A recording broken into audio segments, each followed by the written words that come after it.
This is my convention packet final draft.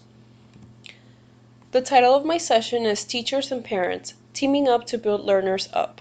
This session will focus on the benefits of having teachers and parents team up to build learners up through research-based strategies.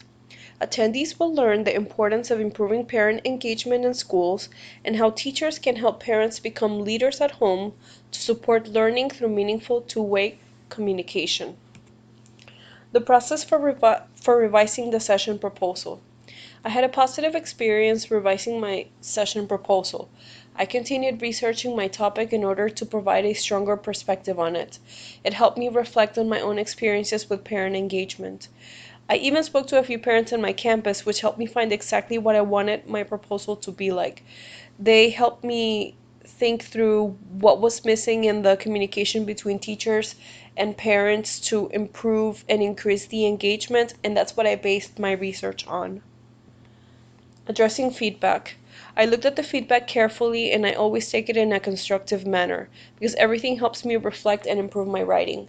I like that other education professionals are able to provide their thoughts on my writing because it has impacted me positively. I learned how to make my writing more engaging and to provide more support for my statements.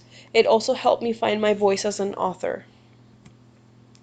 The convention that I chose is the ESC20 Language Conference. Even though the conference took place November 7th to the 8th, they take applications for proposals all year long, and they have it every year. So I decided to still submit to them because it is the conference that I think connects more with what I wrote about. They have an emphasis on parent engagement more than any of the other conferences that I found. Advice for other authors. I would advise authors to reflect on the feedback they are given because they may have a perspective that will help enhance their writing. It makes you think outside of the box. I would also advise authors to not be afraid of trying something new with writing.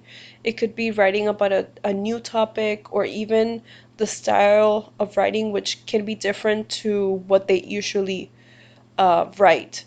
So don't be afraid of making that change because it could turn into something positive. Thank you.